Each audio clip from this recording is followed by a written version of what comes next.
Yes, father confirm. It's your boy Foxy P in the building. I like your boy. The chopper of Diamond, the fryer of plantain. Yes, 1995, 1999 Gidigbo champion. First Igbo governor of Lagos State. Baba say yes, can I say yes, we fit.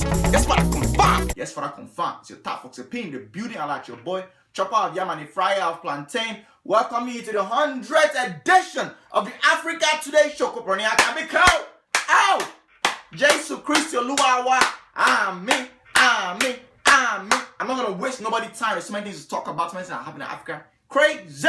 You by hearing about the Biafra riot and all that kind of things that's happening right now in eastern Nigeria. It's going crazy, going rampant, going haywire. I don't know if you guys felt this. I was talking to one of the great viewers of Africa Today Show, Shegun Prime in Houston. I was like, how do you feel about this? And he was like, Father, it's a beautiful thing. The fact that you talked about this thing a year and a half ago and now it's happening. Africa Today Show viewers, you guys are the most amazing people ever. That's why I say the people that watch this show are by far the most intelligent people. Because why? We share information amongst each other and use that information to process what's going on in Africa. Isn't it crazy what we talked about is happening? You know what? Pastor TB Joshua, can you hire me? Can I be the next prophet? The head of the Biafra movement, Radio Biafra, IPOB, Indigenous People of Biafra, Nnamdi Kanu was arrested by the Nigerian government when he flew into Nigeria and he was in Lagos State and they arrested him based on the fact of all the things that he's been saying. It's treasonable offenses when you're saying that you want to go to war against your own country, when you say that you want to secede, when you say you want to separate, when you say you want to move away, when you are talking to your radio people on the radio station and you're telling them go and bring guns so we can buy and kill the soldiers and the army and the military. That right there is treasonable. So on the other side, the Department of Defense, people that in Niger, DSS, SSS, MNI, crew carry, I don't even know, man or war. Somebody carry him, Sha. He's not in his father's house. Right now, there's a lot of violence that's going on in the eastern part of Nigeria. Recently, I believe, was it the Shekiri or Urobo people that came out and said, look, that map that if join of Biafra, they are including Delta. We're not a Mongo. Don't be including us inside. And that's a very, very good point. There's a lot of people that don't feel like, look, this people's struggle is not our own struggle. We have our own problems. If you want to now put us into this Biafra parole now, we'll go from being minority in Nigeria to becoming minority in Biafra. It don't make no sense. A lot of people are speaking out against it. You had a big Igwe in Anambra State that came out and said Biafra has been dead over 40 years now. Even Fadam Baka, one of the biggest names when it comes to like religion in Nigeria, the Catholic priest in the eastern side of Nigeria, always talking out about politics, our leaders and everything is what they're doing that's not good. So the guy himself came out and said, these people are doing this impact crazy, yo. Because guess what? The people that are putting the money behind this thing, people that are putting battery in your back and whining you and saying, go and kill people. Those ones, they're not even in this country. And even if they're in this country, they're not going to send their own insurance to come and do this thing that you're doing.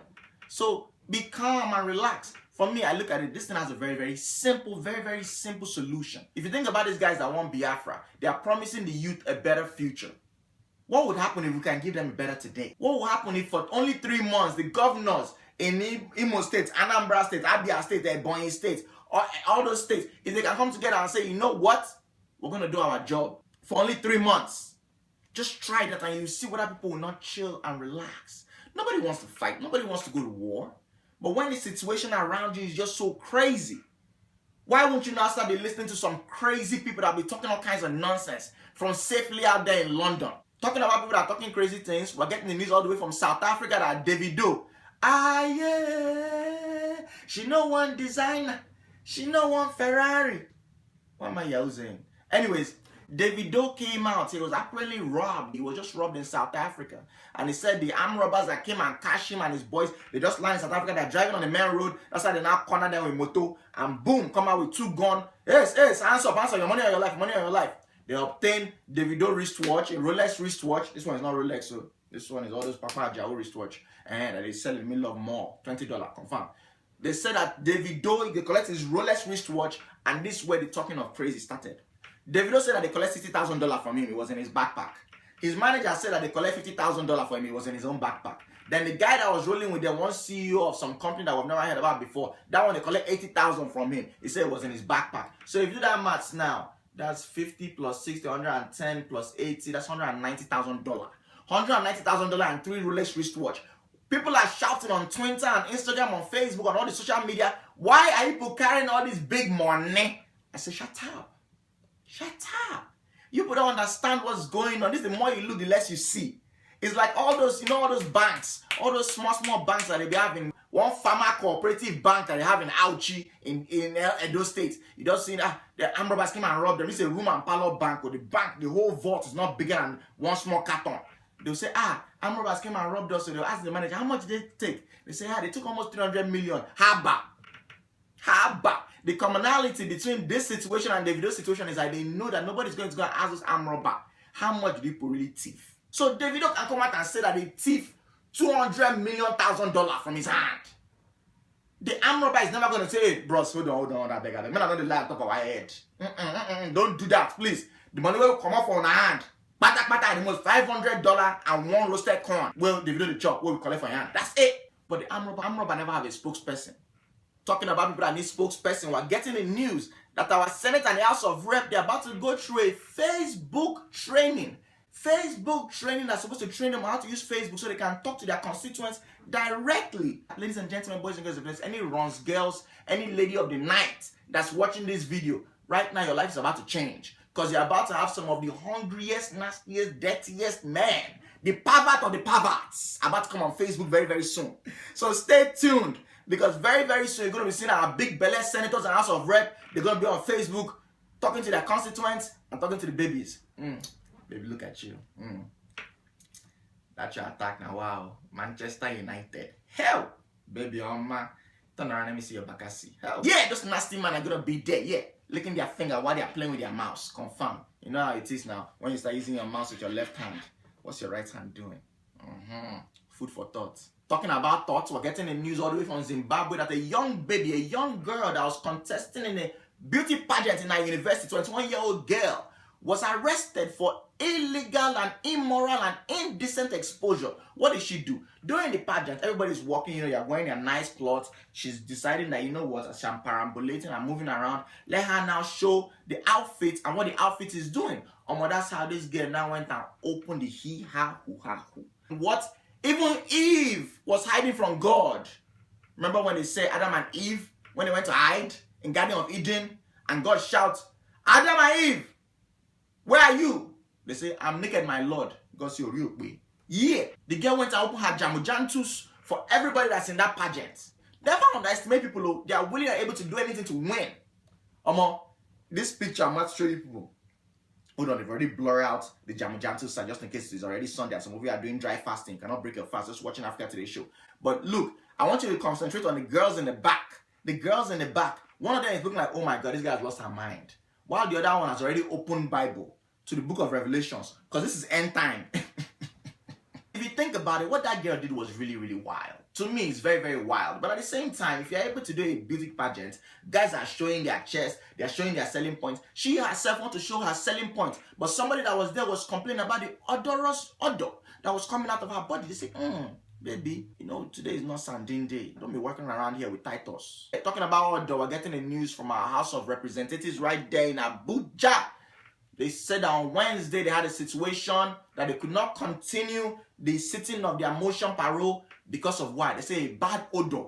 A bad odor was permeating the whole room. It just made them feel like they were sitting down inside that thing that Kole used to push. All those big toilets. Yeah. So I said, is it possible that the smell can be the stench of corruption inside people's body? You know how your souls are already corroded by all the bad things that you have done. You are dead inside.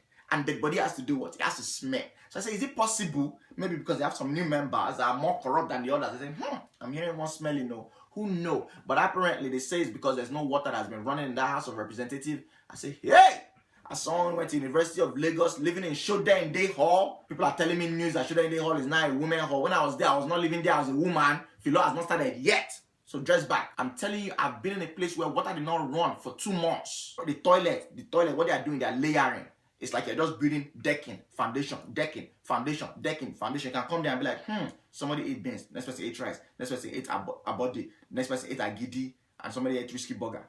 I'm telling you, just go there, you just go gently. Just gonna donate your one on top because there's no water to flush. So I can understand what they were going through. But what killed me personally is the fact that this happened on Wednesday of last week. Guess when they said they're going to resume work? Next Tuesday. So they close Wednesday, they do half day on Wednesday. They open on Thursday, they don't do work. Friday, they don't do work. Saturday, Sunday, public holiday. Monday, no work. Tuesday, they are resuming work. Ha-ba.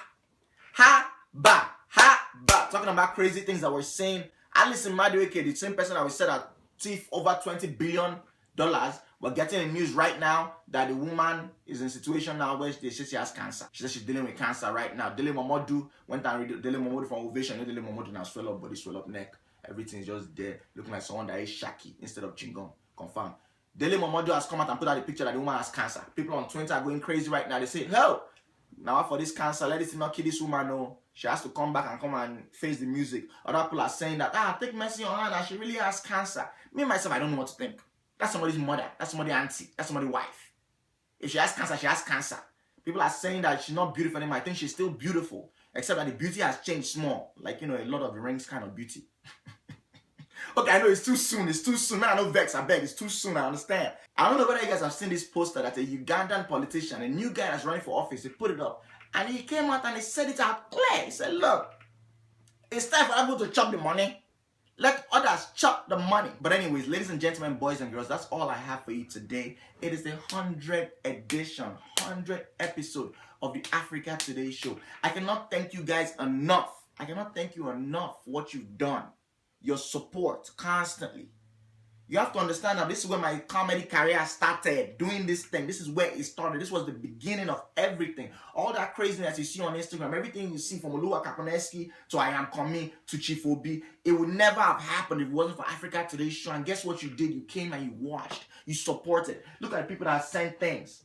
Dr. Owolabi, I thank you. Olusegun Aminu, I thank you. Adeji Dikio, I thank you. Elizabeth Raimi, I thank you. There's so many people I have to thank, but I can't name all of you. Yellow, I thank you. There's so many people that have shown me so much love, so much appreciation. We've been doing this thing. If you look at African Comedians, the YouTube channel, the first video and maybe like the next 30 or 40 videos that I put up there were all Africa Today show. Africa Today show was the reason why I started this channel. Shout out to Harry Baba, one of my big godfathers here in Maryland. I was doing Africa Today show, putting up on Facebook back in 2010. And he said to me, put this thing on YouTube.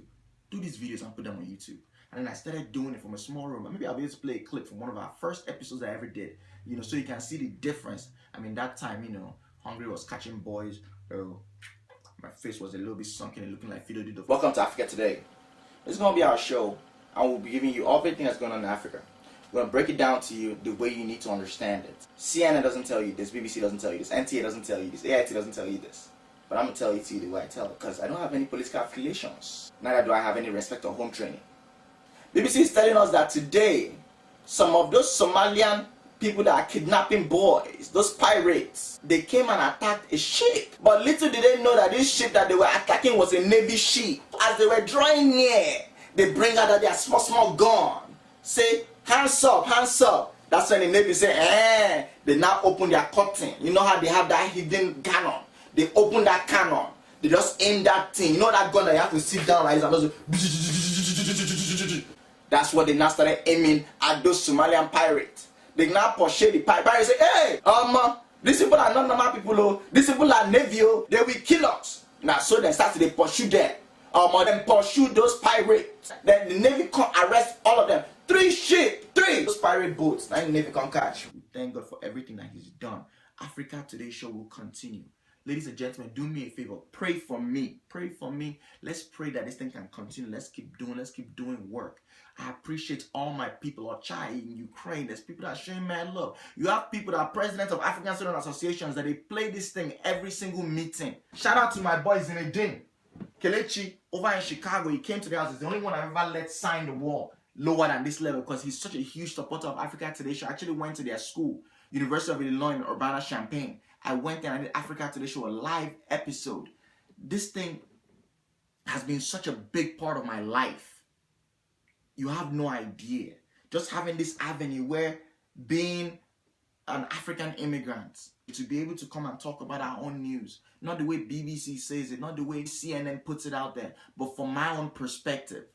As a young African, I thank you guys so much for giving me this platform. It can never be possible without you. I want to do this thing on a weekly basis. Every couple of times, I'm going to slip up. I had a huge show, African Princess of Comedy show of New York right there. Absolutely amazing. For the first time ever, I brought Craze Clown, we brought Tega, Don't Jealous Me was our special guest. Nobody expected it. He surprised everybody by showing up at the event. It was absolutely beautiful. But for me, the most beautiful thing was the fact that we had young comedians, people have said they would never be anything in this life. These are guys who nobody would ever let them open in their shows. People call them Instagram comedians, Twitter comedians, YouTube comedians. All of a sudden, they're live on stage doing what they always wanted to do deep inside of their hearts and their souls. We went to New York City, one of the hardest places to do anything. If you can make it in New York, you can make it anywhere, ladies and gentlemen, boys and girls. We went there and we put on a show that was sold out. It was absolutely amazing. The show, it was a Sunday afternoon show in the dead of winter in New York City, and we killed that show. To God be the glory. I'm telling you, ladies and gentlemen, you know who came for that show? It wasn't Linda AKG that covered the show. It wasn't Bella Niger. Shout out to them. I love them with all my heart and my soul, but it wasn't them. BBC Worldwide came and covered that show. Source Magazine came and covered that show. Huffington Post came and covered that show. Ladies and gentlemen, there's amazing things that are happening in my life right now, and it's because of you guys. I want to use this one to inspire you. If you're somebody, you had that hustle in your mind, you never knew how you were going to do it. Believe in yourself, but don't just stop at the belief. Go out there and do it. Go out there and get it. You have only one life to live. They say you should live like you're going to die tomorrow. No, forget that. Live like you're going to die in the next hour. Like you're going to die in the next minute, because you don't know. It's not only death, it's the opportunity. Who knows whether you're going to have this opportunity again? A lot of you are in school. You're never going to have this opportunity again to have that kind of free time where after classes you can come home and dedicate yourself on your craft. You're never going to see that. Ask anybody who works a full-time job. One of the hardest things is after you leave work at 6 p.m., 7 p.m., 8 p.m. to now come home and now come and work on your side hustle is extremely difficult. If you're still in college and you're watching this, if you're still in high school and you're watching this, this is your time. You have to go out there. You have to pursue greatness. Your legacy is right there in front of you. What are they going to write on your tombstone when you die? Who are you going to be? What are you going to say about you? What's your legacy? What are they going to write? Yeah, you're a son of somebody, or a daughter of somebody. You're going to be somebody's wife, somebody's grandmother. But what would they say you've accomplished? What are they going to write on your Wikipedia page? You have the opportunity to make your own future, to say, this is who I'm going to be. This is what I want you to remember me for. Right now, we read the history books. We're reading about people like Mungo Park. We're reading about Lord Lugard. We're reading about Azikiwe. Reading about all these great people that have done things. Reading about Kwame and Nkrumah. They could never have achieved anything. All they did was sit down on their butts and did not go out there to get it. So you have to go out there to get it. This is an amazing opportunity for us to have. We can do it. Makeup artist, DJ, whatever it is, you want to go out there and be flipping houses, learn that thing, get on YouTube, watch the videos. You want to make your own videos, you want to be a comedian, you want to, anything you want to do, go out there and start doing it. 20 years from now, you can sit down with your kids and be like, do you remember, do you know that your dad was actually this before? Do you know your mom used to do makeup at weddings before? Do you know I used to be a DJ? Do you know I used to be an engineer? Do you know I used to do all of this? Anything you want to. Do you know I used to design apps? And I'm sure like 20 years from now, our kids will be like, apps, what is that? You have to recognize the fact that we are African. Once you graduate from college, the next thing, any girl that you're dating, anybody that you're dating, they'll be like, oh yeah, what's going on? Marriage. And when you marry, it's after you marry and you born 2 children or 3 children or 4 children, now want to start looking into your dreams. No, do it now. And for those of you that are married, that already have kids, it's not too late. You can always rewrite your future. I put the story up on Instagram of my grandmother. My grandmother at the age of 75, she went to primary school. Not night classes, not adult classes, primary school. And I asked her, I was like, why? Because I was like age 8 or 9. And when she came to visit, when my mom gave birth to my brother, she's like, help me with my homework. She's trying to read in primary 2 book. And I'm like, why? Why are you trying to do this late in life? And she said, you know what? I want to be able to read the Bible. I don't want any pastor or preacher to tell me what Jesus Christ said. I want to read it for myself. At the age of 75, she was able to do that and learn how to read. What is your excuse? You have to go out there to achieve greatness. This is your time. There's a reason why you're watching this thing. I'm not a pastor, but I'm telling you this thing right now. I've been inspired by you, so I have to inspire you as well. Ladies and gentlemen, boys and girls, that's all I have to say. Follow me on Instagram, follow me on Twitter, The Fox himself. Leave a comment under this video. Tell me what Africa Today Show has done for you. You guys are also amazing. Always been amazing since the beginning of time, and I appreciate you to the end. As I talk whenever I end this show. Anything we know die in a vulture, and when it does, suck that breast. When it does, suck that breast. Ginger, ginger, ginger. 100, baby.